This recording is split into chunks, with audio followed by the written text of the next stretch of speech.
Quiero darle gracias a Dios, hermanos, por esta oportunidad que estamos aquí juntos, ¿sí? Y de poder compartir su palabra. Padre, mi alma te alaba, Señor, y se regocija en ti, Señor. Te bendecimos porque tú eres un Dios santo, Señor, y misericordioso. Tu amor, Señor, sobrepasa todo entendimiento. La verdad que no podemos comprender cuán grande es tu amor, Señor, para con nosotros. Es incomprensible. Tu misericordia, Señor, dice que es más alta que los cielos, Señor, y más profunda, Señor, que el ancho mar. No tenemos palabras para expresar. El apóstol Pablo oraba siempre pidiendo que podamos entender cuál es la profundidad, la anchura, la longitud del amor de Cristo que excede todo conocimiento. Y aunque no podemos entender todos tus secretos, tus misterios, Señor, tú nos has revelado parte de ti, Señor, tal como a Moisés en el monte te le mostraste solamente sus espaldas. Así nos has dado, Señor, parte de tu conocimiento, Señor. Y eso es lo que venimos a traer en esta mañana, Señor. Queremos conocerte, Señor. Aunque quizás como Moisés queremos ver todo tu rostro en amplitud, pero sabes que no tenemos capacidad de eso. Pero te pedimos, Señor, que tu Espíritu Santo nos guíe en esta mañana y pueda hablar a nuestros corazones y podamos, Señor, entender. Haz de mí, Señor, un instrumento que pueda llevar tu palabra de una manera sencilla, Señor, pero que pueda llegar al corazón de mis hermanos y a mi corazón también. Háblanos, Señor, y enséñanos tu voluntad. Te lo pedimos en el nombre de Jesucristo. Amén y amén. Amén. Bien, queridos hermanos, hoy vamos a continuar nuestra serie. Aunque ya se me adelantaron hoy con el estudio de Saulo de Tarso, ¿sí? Pero hoy vamos a hacer un repaso acerca del gran apóstol Pablo, aunque todavía no se llamaba Pablo, aún era Saulo. Saulo significa, hermanos, pedido a Dios, ¿sí? Y Pablo significa pequeño. Ahora bien, hemos estado en el capítulo 8, hoy vamos a estudiar el capítulo 9. Venga conmigo, por favor, a Hechos 9. Si recordarán, hubo como un paréntesis. Es decir, vimos la muerte de Esteban y cómo Saulo, un joven, bien preparado, pero estaba dirigiendo o encabezando una protesta o un levantamiento en contra de todos los cristianos. Y al no poder resistir la sabiduría con la que Esteban hablaba, decidieron utilizar otros instrumentos, como en este caso es matarlo, callarlo.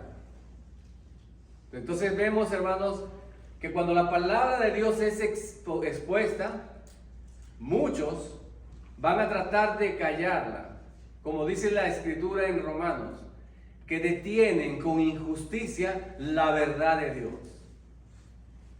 Y en esa situación se encontraba el apóstol Pablo. Siendo él testigo, cuidó las ropas de los testigos y dio su voto para apedrear a Esteban. Aquel hombre que mientras estaba siendo apedreado decía: Padre, no le tomes en cuenta este pecado. Ahora la pregunta es, ¿le habrá escuchado esa oración el Señor a Esteban? Él estaba pidiendo que no les tomara en cuenta ese pecado mientras lo apedreaban. Era casi la misma expresión de nuestro Señor en la cruz cuando dijo: Padre, perdónalos porque no saben lo que hacen. Ese es el mismo espíritu, el Espíritu de Dios. Amén. Un espíritu no vengativo, que perdona aún a aquellos que lo ofenden. Yo creo que esa escena debe haber quedado marcada en el apóstol Pablo, de ver cómo es posible que este hombre estamos apedreándole y está orando por nosotros. Quizás la Biblia no nos dice nada, hermano, pero eso impactaría a cualquiera, hermano. La respuesta blanda aplaca la ira. Él nos dio una respuesta nada, él fue orando por los transgresores, tal como nuestro Señor. y él dando su voto, pero bueno, de ahí hasta el momento, eso no detuvo en nada, al contrario, dice que esto aumentó su poder en Saulo de Tarso. Y vimos un paréntesis la semana pasada, recuerda que Lucas nos hace un paréntesis en el capítulo 8 y ve que al ser esparcidos, las personas empiezan a predicar el evangelio en Samaria y hay un avivamiento en Samaria. Y el Señor envía a Felipe, que era el encargado, el que llevó el avivamiento, y lo lleva también al desierto. Y en el desierto es que ve a un etíope. Es decir, Dios lo sacó de ese avivamiento grande y lo llevó al desierto, porque también tenía sus propósitos. Amén. Ahora bien, ¿qué sucedió, hermanos? Luego de esto, en el capítulo 9, vamos a ver que otra vez vuelve a retomar lo que terminó en el capítulo 7. ¿Sí? El capítulo 7, recuerda, dice: y puesto de rodillas clamó a gran voz, hablando de Esteban: Señor, no les tomes en cuenta este pecado. Y habiendo dicho esto, durmió. Los siervos de Dios no mueren, duermen. Amén. Ok, ahora vean ustedes. Capítulo 9, verso 1. Lea conmigo. Saulo, respirando aún amenazas y muerte contra los discípulos del Señor, vino al sumo sacerdote y le pidió cartas para la sinagoga de Damasco, a fin de que si hallase algunos hombres o mujeres de este camino, los trajese presos a Jerusalén. O sea, hermanos, dice que el apóstol Pablo no estaba exhalando, estaba respirando. ¿Y qué respiraba? ¿Ve usted? Amenazas y muerte. Hermano, el aire, lo que uno respira, es lo que nos da la vida, hermano. El aliento de vida, nosotros respiramos. ¿Y qué es lo que estaba haciendo Pablo? ¿Qué es lo que lo estaba motivando en su vida? Amenazas y muerte. O sea, había un odio tan grande en él, tan profundo, que esto dijo, y al verse con poder, dijo: vamos a pedir a los sacerdotes: hey, dame cartas, porque esto tenemos que acabarlo ya. Y vamos a perseguirlos, no importa. Están huyendo. Pues tras ellos vamos a Damasco. Damasco era 7 días de camino aproximadamente. No eran días fáciles, no era de la noche a la mañana que Pablo iba a estar allá en Damasco. Él salió en su comitiva, ¿a quién? A perseguir. Y el detalle que dice, hermano, miren cómo dice. Dice, le pidió cartas para las sinagogas de Damasco. O sea, él pensaba llegar a la sinagoga de los judíos de Damasco y se encontraban allí cristianos. Pero miren lo que dice, para que Lucas pone un énfasis, dice: hombres o mujeres. Y el mismo apóstol Pablo más adelante va a decir de qué manera a hombres y a mujeres arrastraban para que blasfemaran a su Señor. ¿Se dan cuenta el odio y la ira que cargaba Saulo? Ahora bien, miren lo que dice, verso 3. Mas yendo por el camino, aconteció que al llegar cerca de Damasco, ya estaba a punto de llegar, repentinamente le rodeó un resplandor de luz del cielo. Y cayendo en tierra, oyó una voz que le decía: Saulo, Saulo, ¿por qué me persigues? Y él le dijo: ¿quién eres, Señor? Y le dijo: yo soy Jesús, a quien tú persigues. Dura cosa te es dar cosas contra el aguijón. Él, temblando y temeroso, dijo: Señor, ¿qué quieres que yo haga? Y el Señor le dijo: levántate y entra en la ciudad y se te dirá lo que debes de hacer. Y los hombres que iban con Saulo se pararon atónitos, oyendo la verdad la voz, mas sin ver a nadie. Entonces Saulo se levantó de tierra y abriendo los ojos no veía a nadie. Así que llevándole por la mano, le metieron en Damasco, donde estuvo 3 días sin ver y no comió ni bebió. Ok, hermanos. Ahora, antes de narrar quiero hacer un breve... Miren, ustedes están viendo, hermanos, de que el ministerio de Pablo y el de Pedro son totalmente distintos. Este es el inicio del ministerio de Pablo a los gentiles. que es muy diferente al ministerio de Pablo, que hasta el momento ha estado anunciando el Evangelio. Aquí hay como un quiebre. Empieza algo nuevo, una nueva dispensación, una nueva forma. Ellos no esperaban de que el mensaje iba a salir a los gentiles, a pesar de que Jesús ya se los había dicho. Y los ministerios de Pablo y de Pedro eran distintos. Miren por qué. Vean esta diferencia que existe. Recuerden, Pedro era uno de los 12, correcto. Sin embargo, Pablo no estaba incluido dentro de los 12. Luego, el ministerio de Pedro fue centrado en Jerusalén y el de Pablo en Antioquía. Ahora, Pedro ministró principalmente a la casa de Israel, mientras que Pablo ministró a los gentiles, a las demás naciones. El llamado de Pedro fue aquí en esta tierra, cuando Jesús lo llamó. Y el llamado de Pablo vino desde el cielo, cuando Jesús estaba en el cielo. Pedro pudo ver la gloria de Dios en el monte de la transfiguración, pero cuando estaba el Señor en tierra. Mientras que Pablo pudo ver la gloria de Dios del cielo, glorificado. Entonces hay una diferencia. Dios ha escogido o va a escoger a un instrumento para ser de bendición a los gentiles, pero no tiene nada que ver con el ministerio que ha venido trayendo el apóstol Pedro. Es más, el apóstol Pedro reconoce que las cosas que el apóstol Pablo, las revelaciones que el apóstol Pablo ha tenido, son mucho más elevadas y muchos indoctos tuercen las escrituras. Él está reconociendo en su carta que la sabiduría que Dios le había dado a Dios, en realidad él no la había recibido. Era diferente. Era un ministerio totalmente, o como dice el apóstol Pablo, misterio. Era un misterio que estaba escondido. Ahora bien, quiero que vayamos ahora a la parte de la conversión de Saulo de Tarso. Él está enojado, furioso, con esa arrogancia, ya está a punto de llegar a Damasco. Me imagino en sus pensamientos estaría, bueno, ¿a qué sinagoga voy a llegar primero? Voy a empezar a agarrar de una vez. Tengo las cartas, los permisos para que la guardia de Damasco me puedan ayudar y traer todos esos cristianos y llevarlos a Jerusalén presos. Dice que atados los iban a llevar. Y miren lo que dice. Y de pronto dice, repentinamente, o sea, de pronto le rodeó un resplandor de luz del cielo. Este relato lo vamos a encontrar en el libro de los Hechos, en el capítulo 22 y también en el capítulo 26. Y tienen ciertos detalles que van, a veces añade un poco, en algunas no dice otras cosas. Y dice que el resplandor era una luz como más potente que la luz del mediodía.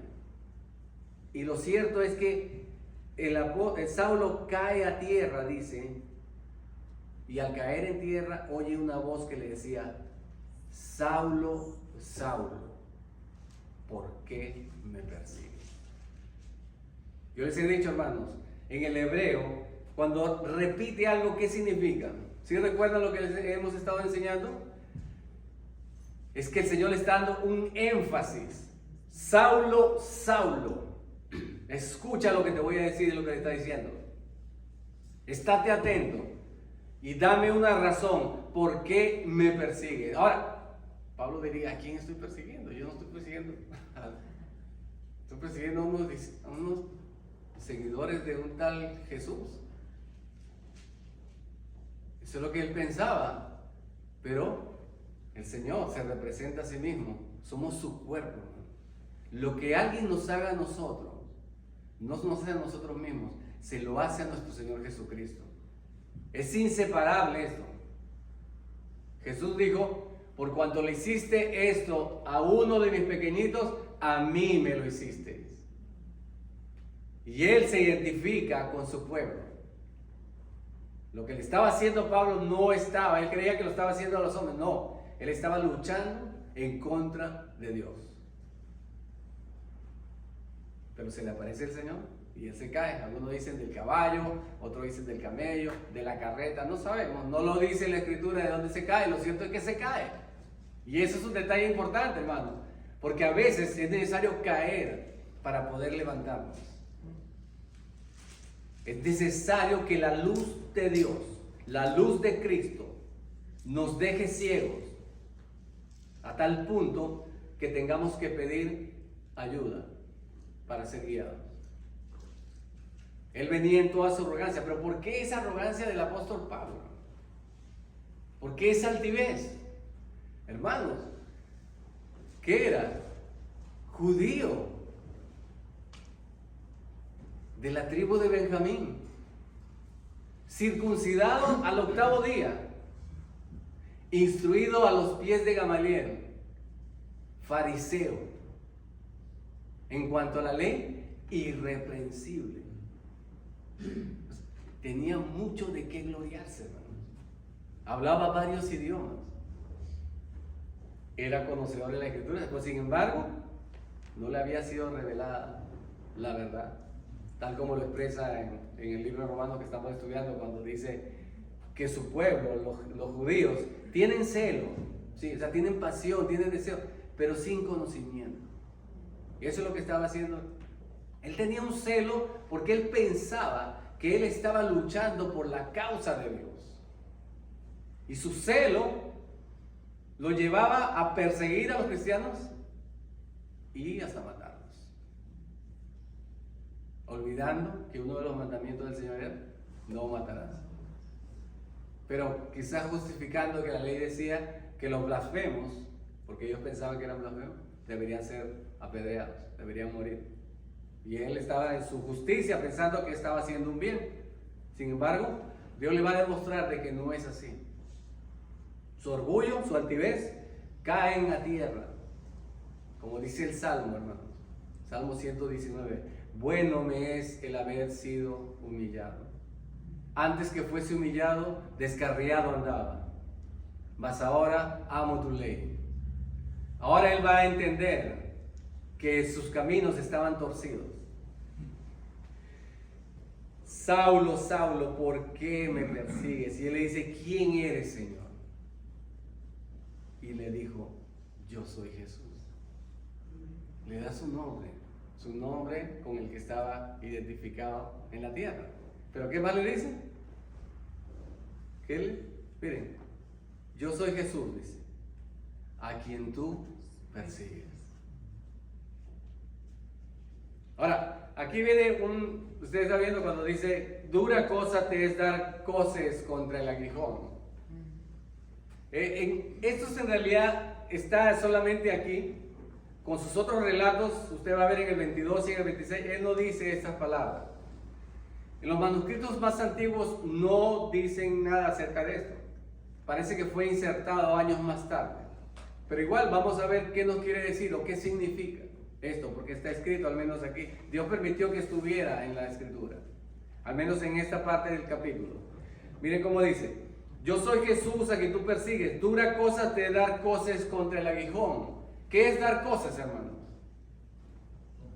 Dar patadas, ¿sí?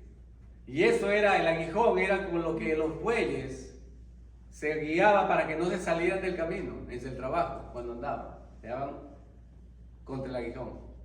Y lo que estaba haciendo el apóstol Saulo en aquella época, era darse patadas. Es decir, te estás haciendo daño tú mismo con lo que estás haciendo. Es lo que le está diciendo.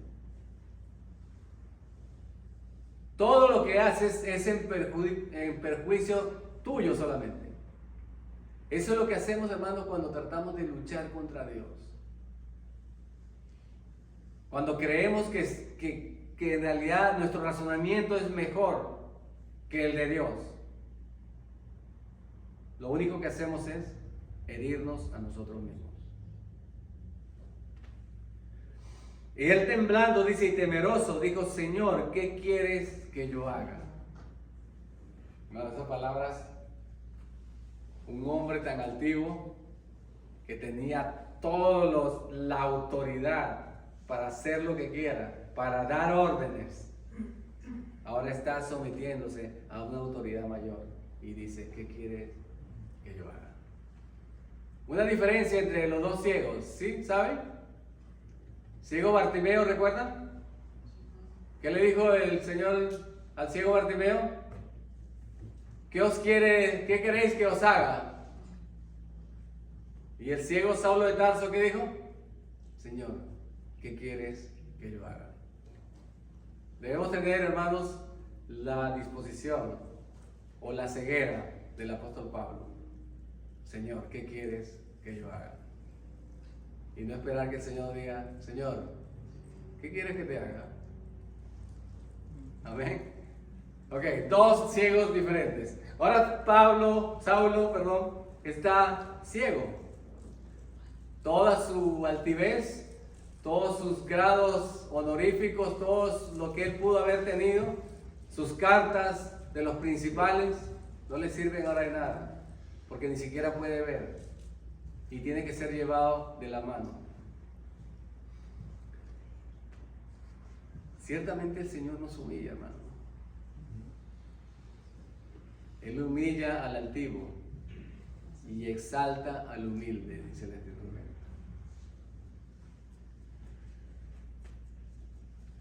Verso 7. Los hombres que iban con él, con Saulo, se pararon atónicos, oyendo la verdad la voz, mas sin ver a nadie. Entonces Saulo se levantó de tierra, postrado, tirado en la tierra, y abriendo los ojos no veía a nadie, así que llevándole por la mano, le metieron en Damasco, donde estuvo 3 días sin ver, y no comió ni bebió. No comer ni beber, hermanos, es una señal de ayuno, de dolor, de humillación, de reconocer que uno estaba mal. Ahí está él, ayunando, orando. Lo vamos a ver más adelante. Miren, verso 10, quiero que vea conmigo. Dios lo dejó 3 días ahí sin decirle absolutamente nada. Había entonces en Damasco un discípulo llamado Ananías, a quien el Señor dijo en visión, Ananías, y él respondió, heme aquí, Señor. Y el Señor le dijo, levántate y ve a la calle que se llama Derecha, y busca en casa de Judas a uno llamado Saulo de Tarso, porque he aquí, él ora. Como le dije, está orando y ayunando. Y ha visto en visión a un varón llamado Ananías que entra y le pone las manos encima para que recobre la vista. Es decir, la misma visión se lo ha dado ya el Señor a Saulo. Y ahora le dice a Ananías, ve y anda, porque él ha visto en visión que a un joven, un hombre llamado Ananías, que pone las manos sobre él y ora. Ok. Verso 13. Y entonces Ananías respondió, Señor, he oído de muchos acerca de este hombre, cuántos males ha hecho a tus santos en Jerusalén. Y aún aquí tiene autoridad de los principales sacerdotes para prender a todos los que invocan tu nombre. Y el Señor le dijo, ve, porque instrumento escogido me es este para llevar mi nombre en presencia de los gentiles y de reyes y de los hijos de Israel, porque yo le mostraré cuánto le es necesario padecer por mi nombre. Es curioso, este discípulo, hermanos, no aparece una sola vez en las Escrituras, no más. Ananías. Quizás como la vida de Esteban, corta, aparece pero dejan algo importante.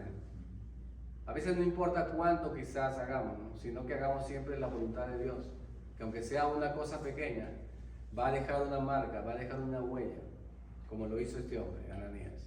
Ahora, Ananías, ¿qué significa, hermano? Porque es curioso que el Señor haya escogido a Ananías para ir a donde Saulo de Tarso.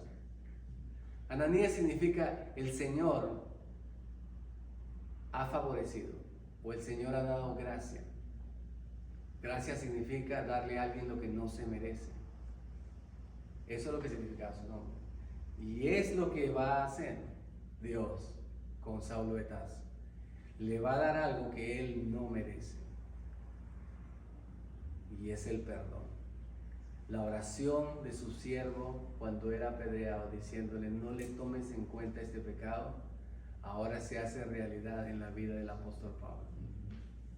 porque no le va a tomar en cuenta todos los pecados que hizo contra su iglesia, sino por el contrario, lo va a hacer de él un instrumento y lo va a hacer sufrir por causa del evangelio del Señor.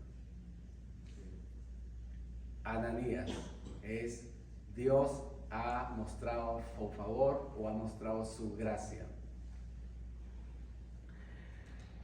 El Señor le dijo: ve, porque instrumento escogido es este para llevar mi nombre en presencia de los gentiles. Lo ven, el ministerio que tuvo Pablo desde el principio fue a los gentiles, no fue a su pueblo. Aunque él siempre llegaba a las sinagogas, ese no era el llamado que él tenía.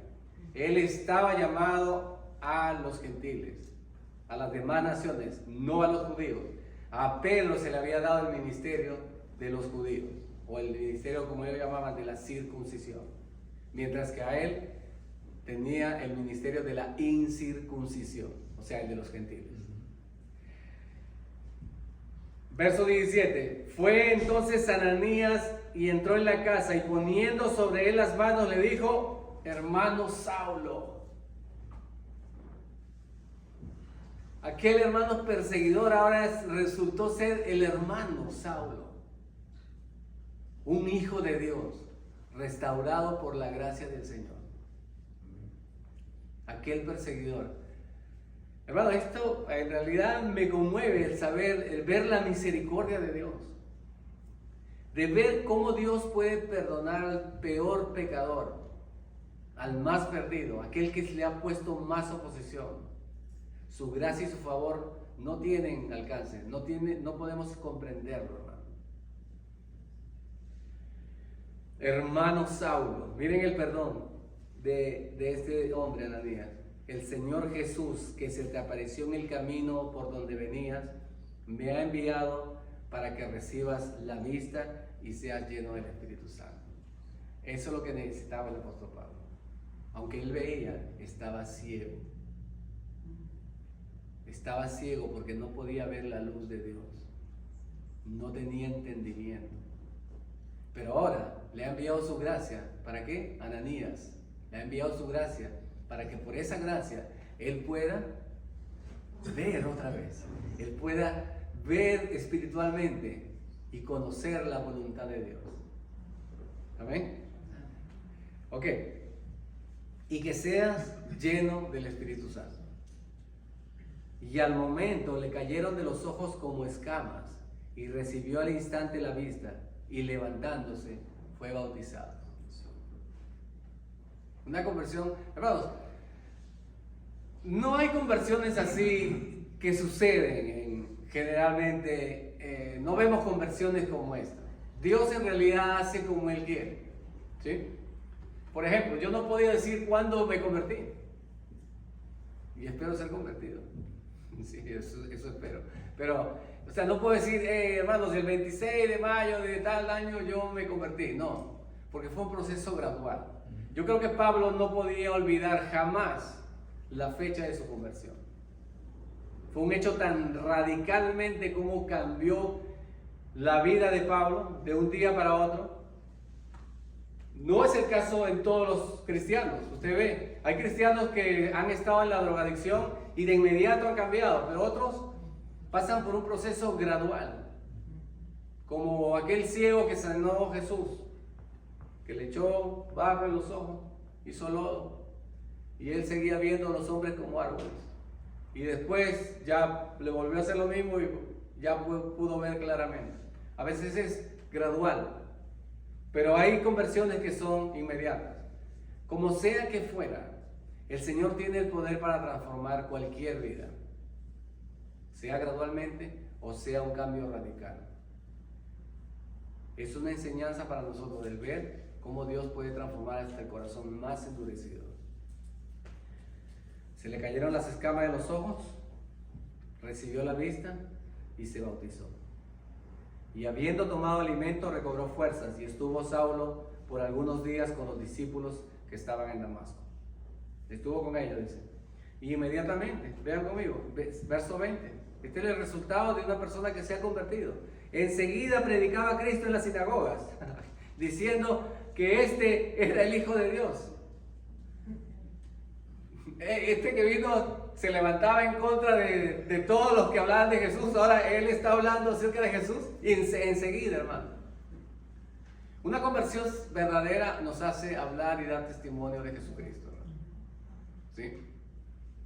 Y nuestra falta a veces de comunicar el Evangelio se debe también a una razón, a la llenura del Espíritu Santo. El no estar llenos del Espíritu Santo nos hace que nuestras bocas se cierren. Recuerden, fue lleno del Espíritu Santo, fue bautizado, enseguida empezó a predicar a Jesucristo en las sinagogas. Y todos los que le oían estaban atónitos y decían, pero ¿no es este el que asolaba Jerusalén y a los que invocaban este nombre y a eso vino acá para llevarlos presos ante los principales sacerdotes? Pero Saulo mucho más se esforzaba y confundía a los judíos que moraban en Damasco, demostrando que Jesús era el Cristo. Amén. Hermanos, era un conocedor de las Escrituras. Era un conocedor de las Escrituras, pero no las sabía aplicar. Ahora el Señor le ha dado las herramientas y está aplicando todo ese conocimiento para la gloria del Señor. Amén. ¿A qué? ¿Eso nos enseña algo? Sí, hermano. ¿En qué estamos invirtiendo nuestros dones y talentos, hermano? ¿Para la gloria de Dios o para la gloria de nosotros? ¿O estamos luchando en contra de Dios, como lo hacía el apóstol Pablo? Solo en las manos del Señor, nuestros dones, nuestros talentos son para bendición de los demás. ¿Lo ven? Antes conocía las Escrituras, pero no era de bendición para nadie. En las manos del Señor, esa herramienta, el conocer las Escrituras, le trajo bendición a las demás personas. Ahora él podía demostrar con las Escrituras de que Jesús era el Cristo. Él era el Mesías que esperaba, el que resucitó de los muertos, el Rey de Reyes, el que viene otra vez. Amén. Pasados muchos días, los judíos resolvieron en consejo matarle, pero sus acechanzas llegaron al conocimiento de Saulo y ellos guardaban las puertas de día y de noche para matarle. Entonces los discípulos, tomándole de noche, le bajaron por el muro, descolgándole en una cadena. Tuvo que huir, hermanos. Su énfasis, aunque su deseo era predicar a Jesús, no iba a ser escuchado, definitivamente. Había sido perseguidor y le quedaba todavía el estigma, la marca. No podía ser oído. Ahora bien, cuando llegó a Jerusalén, él trató de juntarse, dice, con los discípulos, pero todos le tenían miedo, no creyendo que fuese discípulo. Entonces Bernabé, tomándole, lo trajo a los apóstoles y les contó cómo Saulo había visto en el camino al Señor, el cual le había hablado, y cómo en Damasco había hablado valerosamente en nombre de Jesús. Y estaba con ellos en Jerusalén y entraba y salía. Ok, Dios no iba a desamparar a Pablo. Todos se le alejaban por miedo. Los creyentes pensaban, este puede ser un infiltrado, debe ser que está hablando así para si empezamos a hablar de Jesús nos va a llevar presos. No creía en él. Es más, habían decidido matarlo. Se va a Jerusalén. En Jerusalén también no le creían. Pero Bernabé, que significa, recuerden, hijo de consolación. Bernabé se caracterizaba por eso, por darle oportunidad a aquellos que la necesitaban. Si usted va a ver la vida de Bernabé, lo ve así, siempre animando, siempre ayudando, perdonando. Y así lo hizo con Pablo, con Saulo. Y andaba con los discípulos, dice. Cuando supieron esto, los hermanos le llevaron hasta Cesarea y le enviaron a Tarso, o sea, a su tierra natal. Lo devolvieron para allá. Yo creo que es mejor que te vayas a tu tierra por un tiempo. Entonces las iglesias, vean, tenían paz por toda Judea, Galilea, Samaria, y eran edificadas, andando en el temor del Señor, y se apacentaban fortalecidas por el Espíritu Santo. Hermano, qué azote era el apóstol Pablo. ¿Sí se dan cuenta? Que al calmar esa tempestad, esa ira que había en el apóstol Pablo, ¿cómo quedó la iglesia? Dice que tenían paz por toda Judea, Galilea y Samaria, y eran edificadas andando en el temor del Señor, y se acrecentaban fortalecidas por el Espíritu Santo. Era un azote definitivamente el apóstol Pablo. El Saulo, cuando todavía no era el apóstol Pablo. Ok, hermanos, lo voy a dejar hasta aquí, porque voy a llevar juntamente esta parte, la segunda parte de Pedro, con la última aparición, se podría decir, de Pedro en cuanto a que él va a abrir la puerta de los gentiles. Porque recuerdo que le dijo el Señor a Pedro: a ti te daré las llaves del reino, ¿no? Y nosotros vemos que las llaves del reino fueron abiertas por el mano de ¿quién? De Pedro. En Jerusalén, recuerden, cuando vino el Pentecostés, él habló a los judíos. Luego, cuando se fue extendiendo el reino en Samaria, aunque fue Felipe, el evangelista, no fue hasta que llegó Pedro y Juan que impusieron las manos y vino el Espíritu Santo. Es decir, Dios respondiendo a lo que había dicho, que por manos de Pedro, iba a ser el evangelio abierto a las demás naciones. Y vamos a ver la próxima semana, Dios mediante, cómo el apóstol Pedro es el que va a abrir también la entrada a las iglesias de los gentiles. Amén. Entonces, para cerrar, hermanos, creo que podemos tomar un ejemplo grande del apóstol Pablo, hermanos, para nuestras vidas. ¿En cuanto a qué? En cuanto podemos ver personas que quizás estén, que usted diga, no hay esperanza con esta persona. No, sí hay esperanza, hermanos.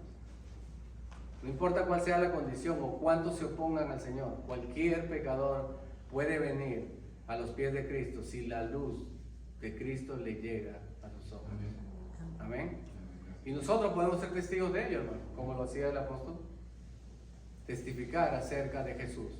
Yo los animo, hermanos, a tener compasión, a que tengamos compasión de los perdidos, a que podamos llevarle el mensaje de salvación, que no nos cansemos de ello, que veamos que para todos hay esperanza y que el Señor nos dé ese espíritu de obediencia que tuvo el apóstol Pablo después de su conversión, de su misión, cómo se bautizó y predicaba a Cristo Jesús, demostrando que Jesús era el Cristo. Amén. Señor, te doy gracias en esta mañana por tu palabra, Señor. La verdad nos impresiona, Señor, la forma en que tú tocaste el corazón endurecido de Saulo de Tarso, Señor. Pero también, Señor, no podemos negar que tú tocaste nuestros corazones endurecidos en un momento de nuestra vida, Señor. Cuando dábamos según nuestros caminos y en la vanidad de nuestra mente, tú llegaste a nosotros, Señor, porque nosotros no te buscamos, sino que fuiste tú en tu amor y en tu misericordia tras nosotros y nos trajiste a tu redil para que seamos ovejas de tu prado, Señor. Y ahora nos tienes aquí reunidos en tu nombre y te damos gracias por ello y te alabamos y te exaltamos. Querido amigo, si tú no conoces al Señor y estás en la condición de Pablo, rechazando siempre la gracia de Dios, creo que este es el momento para que tú puedas decirle en tu corazón: yo acepto la gracia salvadora en Cristo Jesús. Acepto la gracia, el Ananías que viene a mí y me da la vista para poder ver las cosas espirituales de Dios. La gracia de Dios está dispuesta siempre. Sus brazos están extendidos para salvación a todo aquel que cree. Al judío primeramente, dice, pero también al griego. O sea, es para todo el mundo la salvación. Te invito a que recibas en tu corazón al Señor, si no lo has hecho. Y bueno, estamos despedidos, hermanos. Quiero invitar a los hermanos